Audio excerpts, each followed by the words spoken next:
আমন্ত্রণ জানাচ্ছি প্রিয় দর্শক, মানচিত্র নিয়মিত আয়োজন কথোপকথনে। হলোটা কি আমেরিকার প্রেসিডেন্ট শ্রীযুক্ত ডোনাল্ড ট্রাম্পের? দুদিন আগে 48 ঘন্টার ডেডলাইন দিয়েছিলেন ইরানকে। তার মধ্যে হরমুজ প্রণালী খুলে না দিলে ইতিহাসের ভয়ঙ্করতম হামলা করবেন ইরানে। পেরিয়ে গেল ডেডলাইন, হামলা হলো না। বরং 48 ঘন্টা পেরোবার আগে ট্রাম্প বললেন ইরানের সঙ্গে যুদ্ধবিরতি আলোচনা প্রোডাক্টিভ অর্থাৎ সদর্থক। যিনি ইরানকে পায়ের তলায় ফেলবেন বলে 28শে ফেব্রুয়ারি ইসরায়েলকে সঙ্গে নিয়ে ঝাঁপিয়ে পড়েছিলেন তেহরানে, বলেছিলেন 4 দিনের মধ্যে ইরানে গণতন্ত্র আনবেন, মানুষকে মুক্ত করে দেবেন। তিনি হঠাৎ কেন ইরানি শাসকদের সঙ্গে, সেই পুরনো ইরানি শাসক, তাদের সঙ্গে বসে আলোচনার মাধ্যমে যুদ্ধ শেষ করতে চাইছেন কেন? এই নিয়ে এখনকার প্রতিবেদন। নমস্কার, খবরের অন্তরালের খবর নিয়ে ক্যালকাটা ডায়ালগস থেকে মনোজ দাস। সংক্ষেপে, ট্রাম্প 48 ঘন্টার আলটিমেটাম পেরোনোর আগেই ইরানের বিদ্যুৎ কেন্দ্র ও জ্বালানি অবকাঠামোয় হামলা স্থগিত করে 5 দিনের একতরফা যুদ্ধবিরতি দিয়েছেন। কারণ তার ভাষ্য অনুযায়ী ওয়াশিংটন ও তেহরানের মধ্যে very good and very productive আলোচনা হয়েছে। আলোচনাটা কিসের জন্য? আলোচনা যুদ্ধ থামানোর জন্য, যুদ্ধ বিরতির জন্য। এবং ট্রাম্প বলেছেন যে মেজর পয়েন্টস অফ এগ্রিমেন্ট তৈরি হয়েছে, যে কোন কোন বিষয়ে আলোচনায় একটা চুক্তি হবে সেটা তৈরি হয়ে গেছে। ব্লুমবার্গ যে বিখ্যাত মিডিয়া হাউস, তারা এই খবরের একটা খবর দিয়েছে, খবরের শিরোনাম দিয়েছে Trump delays energy strikes, says discussion productive and sets 5 days no attack for Iran talks. Iran denies. অর্থাৎ ট্রাম্পের দাবি আলোচনা হয়েছে, 5 দিন হামলা করবেন না তিনি। এবং এই আলোচনায় সবচেয়ে গুরুত্বপূর্ণ দিক হচ্ছে ইরান আবার বলছে এমন কোনো সরাসরি আলোচনা হয়নি। খেয়াল করবেন কথাটা, সরাসরি আলোচনা হয়নি। সরাসরি না হলে কি পরোক্ষভাবে আলোচনা হয়েছে? আর যদি আলোচনা নাই হয়ে থাকে তাহলে ট্রাম্প কেন বলছেন আলোচনা হচ্ছে, আর ইরান কেন বলছে যে আলোচনা হচ্ছে না? দেখুন, যুদ্ধের নিয়ম হচ্ছে যার অবস্থা খারাপ থাকে সেই কিন্তু আলোচনা করে শান্তির জন্য এগিয়ে যায়, আর যে ভালো পজিশনে থাকে সে সেটা করে না। ট্রাম্প বলেছেন আলোচনা হচ্ছে মধ্যপ্রাচ্যে complete and total resolution of hostilities নিয়ে, মানে ঝগড়াঝাটি টেম্পোরারি নয়, একেবারে পার্মানেন্ট বন্ধ করা নিয়ে এবং আলোচনা চলছে। এবং সেই জন্যে তিনি ইরানের পাওয়ার প্ল্যান্ট ও এনার্জি অবকাঠামোয় হামলা 5 দিনের জন্য বন্ধ রেখেছেন। তিনি আরো বলেছেন যে তার বিশেষ দূত স্টিভ উইটকফ ও জ্যারেড কুশনার, এই দুজন রবিবার রাত পর্যন্ত ইরান সরকারের এক টপ পার্সন বা রেসপেক্টেড পার্সনের সঙ্গে কথা বলেছেন এবং দুই পক্ষই একটি চুক্তিতে আসতে চায়। এটা ট্রাম্পের কথা, ট্রাম্পের বয়ান। কিন্তু ইরানি রাষ্ট্রীয় বয়ান এই দাবিকে পুরোপুরি অস্বীকার করেছে। ফলে এখনো স্পষ্ট নয় যে এটা সরাসরি আমেরিকা ইরানের চ্যানেল নাকি তৃতীয় কোনো দেশের মাধ্যমে পরোক্ষ বার্তা আদান প্রদান চলছে। সেটা হওয়াই স্বাভাবিক। ইরানও কিন্তু এই জন্য বলেছে যে সরাসরি তাদের মধ্যে কোনো আলোচনা হয়নি। তাহলে পরোক্ষ কোনো দেশ, সেটা কে হতে পারে? খুব সম্ভব রাশিয়ার মাধ্যমে এই আলোচনা চলেছে, যদি না সরাসরি হয়ে থাকে। ট্রাম্প কেন হঠাৎ এই থেমে গেলেন? কেন? হরমুজ প্রণালী ট্রাম্পের জন্য শুধু সাময়িক নয়, অর্থনৈতিক চাপের কেন্দ্র হয়ে উঠেছে। কারণ সারা পৃথিবীর প্রায় 20% তেল এই হরমুজ প্রণালী দিয়ে যায় এবং এই পথের ওপরে তারা নির্ভরশীল।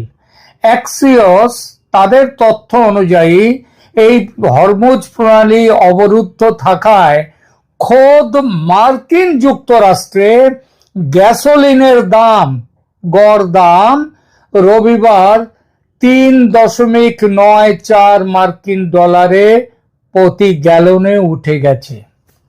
এই গ্যাসোলিনটা কিন্তু এই অঞ্চল দিয়েই যায়, আমেরিকাতে পাওয়া যায় না গ্যাসোলিন যা। এবং এই যে 3.94 মানে প্রায় $4 প্রতি গ্যালন দাম, এটা আগের মাসের তুলনায় প্রায় $1.5 বেশি। অর্থাৎ যুদ্ধ দীর্ঘ হলে ট্রাম্পকে ঘরোয়া জ্বালানি রাজনীতির চাপও সামলাতে হবে। এছাড়া যুদ্ধের বিশাল খরচ তো আছেই। সরাসরি প্রতি সপ্তাহে প্রায় $10 বিলিয়ন খরচ হচ্ছে, যেটা আমেরিকার বর্তমান অর্থনীতির অবস্থা আরো খারাপের দিকে নিয়ে যাচ্ছে। এই কারণেই ট্রাম্পকে তার অবস্থান 24 ঘন্টার মধ্যে বদলাতে দেখা যাচ্ছে। একদিন আগে তিনি যুদ্ধ উইন্ডিং ডাউন মানে পুরোপুরি খতম করার কথা বলেছিলেন ইতিহাসের ভয়ঙ্করতম আক্রমণ দিয়ে। তারপর দিন হরমুজ খুলতে 48 ঘন্টার আলটিমেটাম দিলেন। তারপর আবার সেই আলটিমেটাম শেষ হওয়ার আগে তিনি আলোচনার কথা বলে হামলা 5 দিনের জন্য পিছিয়ে দিলেন।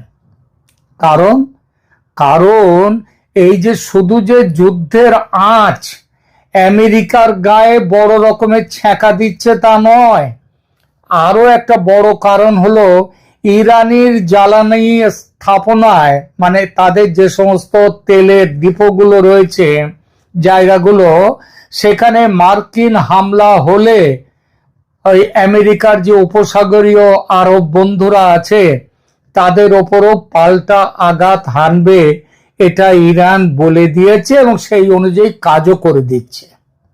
সুতরাং এই আঞ্চলিক যে আরব দেশগুলো তারা ট্রাম্পকে বলে দিয়েছেন যে আপনি সামলান, আপনি নিজেকে সামলান। আরব দেশগুলো সমস্বরে বলছে ইরানের তেলের ওপর, গ্যাসের ওপর, বিদ্যুৎ কেন্দ্রের ওপর পরমাণু হামলা হলে এই হামলাটা করবেন না, কারণ তাহলে ইরান পাল্টা হামলা করবে আমাদের তেলের ডিপোয়, আর আমাদের তেল গেলে থাকলোটা কি থাকলো। আরেকটি কারণ বাজারের সংকেত। ট্রাম্প হামলা স্থগিতের কথা বলার পর সাথে সাথে তেলের দাম পড়ে যায় আন্তর্জাতিক বাজারে, এবং শেয়ার বাজারও চাঙ্গা হয়ে ওঠে, যা দেখায় বাজার দ্রুত শান্তি ফিরে আসুক, এটা চাইছে বাজার। তাই যুদ্ধবিরতি নিয়ে ট্রাম্পের ব্যগ্রতা আদৌ মানবিক বা কূটনৈতিক নয়। মানবিক যদি হতেন ট্রাম্প, তাহলে ওই ইরানের বাচ্চা মেয়েদের স্কুলের ওপরে বোমা ফেলে 160 জনকে মেরে ফেলতেন না, যাদের গণকবর দিতে হয়েছিল। তার জন্য দুঃখ প্রকাশ পর্যন্ত করেনি ট্রাম্প, শুধু বলেছে এটা ভুল করে হয়ে গেছে হামলা। সুতরাং মানবিক কোনো ব্যাপার এর মধ্যে নেই। এর মধ্যে আছে সেটা হলো তেল বাজার, মুদ্রাস্ফীতি, বন্ধু দেশগুলোর নিরাপত্তা এবং একটি দীর্ঘ আঞ্চলিক যুদ্ধের রাজনৈতিক খরচ, সব একসঙ্গে কাজ করছে। এখানে ট্রাম্পের অবস্থানকে পুরোপুরি বলা যায় ভোল বদল। বিড়াল বিপদে পড়লে তখন গাছে ওঠে, ট্রাম্পও গাছে উঠতে বাধ্য হচ্ছেন, শান্তির কথা বলতে বাধ্য হচ্ছেন। কারণ 20 মার্চ পর্যন্ত তিনি প্রকাশ্যে বলেছিলেন যে সিজফায়ার চান না এবং প্রতিপক্ষকে পুরোপুরি হারানোর সময় যুদ্ধবিরতি হয় না। বলেছিলেন যুদ্ধে তিনি জিতে গেছেন, সুতরাং ইউরোপের বন্ধুদের আর তার কাছে যেতে হবে না। এত সব কথা তিনি বলেছেন। অর্থাৎ তার বর্তমান কৌশলকে ঠিকভাবে বোঝা যায় তিনি এ সব কিছু করছেন চাপ দেওয়ার, যেটা তার বুলি করা, দর কষাকষি, হামলার হুমকি রেখে, কিন্তু বাস্তবে সময় দিয়ে ইরানকে হরমুজ আঞ্চলিক হামলা ও বৃহত্তর সংঘাত সমাপ্তির বিষয়ে নরম করতে চাইছেন ইরানকে। এ থেকে এই সিদ্ধান্তই আসা যায় যে ইরানের নরম হওয়ার আগে ট্রাম্প নিজে নরম হয়ে গেছেন। বলা যায় ওই শক্ত মাটি ছিল না বা পাথর ছিল, এখন সেখান থেকে প্রায় কাদা হয়ে এসেছেন। এ কারণেই তিনি একদিকে আলোচনা প্রোডাক্টিভ বলছেন, অন্যদিকে বিরতিটাকে সাময়িক ও শর্ত সাপেক্ষ রাখছেন। আমার মতে ট্রাম্প এখন যুদ্ধবিরতিতে ব্যস্ত হয়েছেন মূলত 3 কারণে। হরমুজ না খুললে সারা বিশ্বের জ্বালানি যে ধাক্কা খেয়েছে সেই ধাক্কা সামলানো কঠিন। ইরানের ওপর নতুন বড় হামলা দিলে উপসাগরে যুদ্ধ আরো ছড়িয়ে পড়বে। আর বাজার ও ঘরোয়া দামে এর যে রাজনৈতিক দায়, যেটা আমেরিকা সারা পৃথিবী জুড়ে হচ্ছে, বিশেষ করে আমেরিকার মানুষের তাদের দায় চাপাবে সরাসরি হোয়াইট হাউসের ঘাড়ে, ট্রাম্পের ঘাড়ে। আজ যে বিশ্বজুড়ে তেল নিয়ে উথাল পাতাল, বিশ্বের সব দেশ মনে করছে ট্রাম্প হচ্ছে এর কারণ। আর আমেরিকার নিজস্ব সেনাবাহিনীও যে যুদ্ধে আর জড়িয়ে পড়তে চায় না, তার প্রমাণ তো মিলেছে 3 দিন আগে, গত 13ই মার্চে, কয়েকদিন আগে লোহিত সাগরে আমেরিকার অন্যতম বৃহত্তম যুদ্ধ জাহাজ জেরাল্ড আর ফোর্ডে আগুন ধরিয়ে দিয়েছে সেই জাহাজের নৌসেনারাই। এবং ইরান থেকে আরো আছে, সেই জাহাজকে সরিয়ে নিয়ে যেতে হয়েছে গ্রিসের কাছে। এবং ইরান থেকে 4000 কিলোমিটার দূরে ভারত মহাসাগরের বৃহত্তম মার্কিন সেনা ঘাঁটি দিয়েগো গার্সিয়াতে ইরানের মিসাইল পৌঁছে যাওয়া।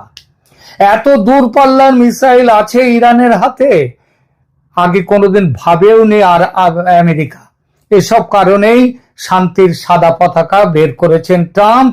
কিন্তু কোন শর্তে শান্তি আসবে? এখনো পর্যন্ত প্রকাশ্য তথ্য অনুযায়ী ট্রাম্প ইরান আলোচনায় সবচেয়ে জোরালোভাবে ট্রাম্প যে দাবিগুলো রেখেছেন সেগুলো হলো, ইরান কখনোই পারমাণবিক অস্ত্র পাবে না, ইরানের সমৃদ্ধ ইউরেনিয়ামের ভবিষ্যৎ কি হবে, এবং একটি সমঝোতা হলে তা সাময়িক নয়, দীর্ঘমেয়াদী বা অনির্দিষ্ট কার্যকর থাকবে সেই সিদ্ধান্ত বা চুক্তি। এটা আমেরিকা চাইছে। কিন্তু ইরান কি চাইছে? ইরানের যদি সত্যি, ইরানের নিশ্চয়ই একটা কোনো না কোনো জায়গায় আলোচনা হচ্ছেই যুদ্ধবিরতি, এবং সেখানে ইরান যুদ্ধবিরতির সেই আলোচনায় যারা আছেন, সেটা রাশিয়ার মাধ্যমে হোক কিংবা অন্য যেই হোক না কেন, সেখান দিয়ে ইরানের প্রথম দাবি হচ্ছে তাদের ওপর আরোপিত সব ধরনের অর্থনৈতিক নিষেধাজ্ঞা তুলে নিতে হবে, স্যাংশন তুলতে হবে। বিশেষ করে কোনো বাধা ছাড়াই তেল রপ্তানি করার সুযোগ এবং বিদেশের ব্যাংকে আটকে থাকা ইরানের যত টাকা আটকে রেখে দিয়েছে আমেরিকা এবং তার সহযোগীরা, সেই তহবিল মুক্ত করে দিতে হবে। এছাড়া সরকার পরিবর্তনের চেষ্টা যেগুলো আমেরিকা করে যাচ্ছে পৃথিবীর বিভিন্ন দেশে, বাংলাদেশও করেছে 2024-এ, তো এবং ইরানও তো করছে বারবার। এবার তো আক্রমণের মূল লক্ষ্যই হচ্ছে সবাইকে মেরে ফেলে দাও, মেরে ফেলে দিয়ে খামেনিকে মেরে ফেলে দাও, তাছাড়া বড় বড় যে যারা রয়েছেন যুদ্ধের, তাদেরকে মারো, মেরে ওকে পায়ের তলায় নিয়ে আসো। এবং তাতে কি হবে? সরকার পরিবর্তন হবে। যুক্তরাষ্ট্রকে ইরান বলে দিয়েছে পরিষ্কার, যুক্তরাষ্ট্রকে লিখিত গ্যারান্টি দিতে হবে যে তারা ইরানে আর কখনো রেজিম চেঞ্জ বা সরকার পরিবর্তনের চেষ্টা করবে না, এবং বর্তমান সরকারের বৈধতাকে তারা স্বীকৃতি দেবে। এছাড়া পারস্য উপসাগরে আঞ্চলিক শক্তি হিসেবে ইরানকে স্বীকৃতি দিতে হবে, প্রভাবশালী শক্তি হিসেবে। এর মধ্যে রয়েছে এই অঞ্চলে কি বলছে, মার্কিন সামরিক উপস্থিতি কমাতে হবে, এবং ইরাক, সিরিয়া, লেবাননে ইরানের যে প্রভাব আছে সেটা স্বীকার করে নিতে হবে। এছাড়া পারমাণবিক কর্মসূচির ব্যাপারেও ইরানের দাবি আছে। বেসামরিক কাজে পারমাণবিক শক্তি ব্যবহারের অধিকার তাদের দিতে হবে, এই ব্যাপারে কোনো কথা বলা চলবে না। এবং এই বিষয়ে বড়জোর একটি যৌথ কর্ম পরিকল্পনা গ্রহণ করা যাবে ইউএনওর মাধ্যমে। সামরিক ঘাঁটি সরিয়ে নেওয়ার ব্যাপারেও ইরান দাবি রেখেছে। ইরানের সীমা থেকে অন্তত 500 থেকে 1000 কিলোমিটার দূরত্বে কোনো মার্কিন ঘাঁটি থাকতে পারবে না, অর্থাৎ আরবের বহু ঘাঁটিকে তুলে নিতে হবে। মার্কিন ও ইসরায়েলের সামরিক ঘাঁটিগুলো সরিয়ে নিতে হবে ইরানের সীমান্ত থেকে, ইরানের ওই দূরত্ব থেকে সরিয়ে নিতে হবে। তেল বাজারের স্বাধীনতা দিতে হবে ইরানকে। ইরান তার পছন্দ মতো যে কোনো দেশের, যেমন চীন, ভারত বা রাশিয়ার কাছে তেল বিক্রি করতে পারবে এবং এতে যুক্তরাষ্ট্র কোনো হস্তক্ষেপ করতে পারবে না, এই গ্যারান্টি দিতে হবে। এছাড়া এই সামগ্রিক আঞ্চলিক শান্তি শুধু ইরানের সাথে নয়, বরং পুরো অঞ্চলে একটি বিস্তৃত যুদ্ধবিরতি পরিকল্পনা কার্যকর করতে হবে। এর উপরে অন্যতম বড় দাবি হলো ক্ষতিপূরণ দিতে হবে আমেরিকাকে। মার্কিন হামলা ও নিষেধাজ্ঞার কারণে ইরানের যে আর্থিক ও অবকাঠামোগত ইনফ্রাস্ট্রাকচারাল যে ক্ষতি হয়েছে তার জন্য ক্ষতিপূরণ এবং সেগুলো পুনর্গঠনের জন্য বিনিয়োগ দিতে হবে, টাকা দিতে হবে, ক্ষতিপূরণ দিতে হবে। বন্দি মুক্তি এবং ব্যাংকিং সুবিধা এটাও দিতে হবে। আটক থাকা ইরানি নাগরিকদের মুক্তি দিতে হবে এবং বৈশ্বিক ব্যাংকিং সিস্টেম বা সুইফট ব্যবহারের সুযোগ ইরানকে দিতে হবে। এই শর্তগুলো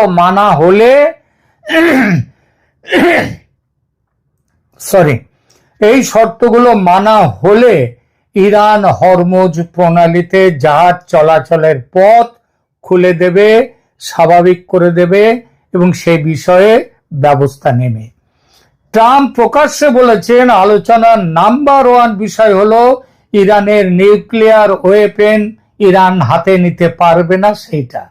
পিবিএস সংবাদ মাধ্যমের রিপোর্ট অনুযায়ী তিনি আরো ইঙ্গিত দিয়েছেন যে চুক্তি হলে যুক্তরাষ্ট্র ইরানের যে এনরিচড ইউরেনিয়াম রয়েছে ভান্ডার, সেই ভান্ডারটা কি হবে নিজেদের নিয়ন্ত্রণে নেয়া কিংবা অন্য কোনো ব্যবস্থা চাইতে পারে। অ্যাক্সিওসের রিপোর্টে ট্রাম্পের দূত স্টিভ উইটকফ বলেছেন দুইটি মূল আলোচ্য বিষয় হলো ইরানের ইউরেনিয়াম এনরিচমেন্ট করার ক্ষমতা এবং বর্তমানে যে এনরিচড ইউরেনিয়াম বা মজুদ ভান্ডার আছে সেগুলো নষ্ট করে দেয়া কিংবা সেগুলোর কোনো ব্যবস্থা করা। চুক্তির কাঠামো এটা ওয়াশিংটন বলছে যে 2015 সালে একটা চুক্তি হয়েছিল, তার মধ্যে একটা সানসেট ক্লজ ছিল। এই ক্লজ অনুযায়ী এটা হচ্ছে যে একটা নির্দিষ্ট কাল পর্যন্ত এটা থাকবে, মানে যেমন সূর্যাস্ত পর্যন্ত এটা থাকবে, তার মানে একটা নির্দিষ্ট সময় পর্যন্ত। কিন্তু এখন তারা চায় যে অনির্দিষ্টকাল এটা থাকতে হবে, এটা ইরানও চাইছে। অর্থাৎ যে সিদ্ধান্ত সেটা একটা পার্মানেন্ট সিদ্ধান্ত হবে। এ কারণে শুধু সাময়িক নয় বরং স্থায়ী ধরনের বিভিন্ন বিষয় নিয়ে এখানে আলোচনা চলছে। ট্রাম্প দাবি করেছেন যে উভয় পক্ষের মধ্যে মেজর পয়েন্টস অফ এগ্রিমেন্ট হয়েছে, কিন্তু তিনি এখনো কোনো শর্ত পূর্ণ তার এগুলো প্রকাশ করেননি। যুক্তরাষ্ট্র চাইছে ভবিষ্যতে ইরানের ব্যালিস্টিক মিসাইল প্রোগ্রাম এবং রিজিওনাল প্রক্সি নেটওয়ার্ক নিয়ে, মানে হুতি, তারপরে লেবাননের হেজবোল্লাহ, এদেরকে নিয়েও আলোচনা করতে। কিন্তু ইরান প্রথম থেকেই বলে দিয়েছে যে মিসাইল প্রোগ্রাম এটা নন নেগোশিয়েবল, আলোচনা চলবে না এবং নিউক্লিয়ার ফাইলের মধ্যে সীমাবদ্ধ থাকবে আলোচনা। আর সবচেয়ে বড় আলোচনা হচ্ছে সম্ভবত এখানেই ওয়াশিংটন চায় বড় অচল অবস্থা যেটা সেটা দূর করতে এবং তারা বাধ্য হয়ে এখন এই রাস্তায় নামতে বাধ্য হয়েছে। এই মুহূর্তে সবচেয়ে বাস্তবসম্মত প্যাকেজ হচ্ছে যে হরমুজে আঞ্চলিক হামলা কমানো, সামরিক আঘাত এখন বন্ধ থাকবে, ইরানের যে ইউরেনিয়াম এনরিচমেন্ট সেটা আপাতত এই অবস্থায় থাকবে এবং এর বদলে কিছু নিরাপত্তা গ্যারান্টি পাবে। তবে ট্রাম্প বলেছেন যে অনেকটাই এগিয়ে গেছে আলোচনা, ইরান সেটা বলেছে কোনো আলোচনাই হচ্ছে না। তবু আমাদের মনে হচ্ছে আলোচনা অন্তত তৃতীয় পক্ষের, সরাসরি না হলেও তৃতীয় পক্ষের মাধ্যমে আলোচনা হচ্ছে এবং আমাদের বিশ্বাস যুদ্ধ শীঘ্রই থামবে, কেননা আমেরিকা গালে জোরালো থাপ্পড় খেয়ে এখন গাছে উঠেছে, বিড়ালের গাছে ওঠার মতো গাছে উঠেছে, সমঝোতার পথ চাইছে। দর্পচূর্ণ নাটক, আমেরিকার দর্পচূর্ণ হবে বলে আমি দেখবেন পেছনে গিয়ে যে আমি একটি এখানে প্রতিবেদন করেছিলাম আমেরিকার দর্পচূর্ণ নাটক। সেই দর্পচূর্ণ নাটক এখন শেষ হলো বলে, প্রায় শেষ হয়ে এলো এটা বলা যায়। কেমন লাগলো আমার আলোচনা কমেন্ট করে জানান। আর এখনো সাবস্ক্রাইব না করে থাকলে সাবস্ক্রাইব করুন আমার চ্যানেল ক্যালকাটা ডায়ালগস, এই ধরনের ভূ রাজনৈতিক আলোচনার নিরপেক্ষতার সাথে আলোচনার জন্য। রাখছি এখানেই।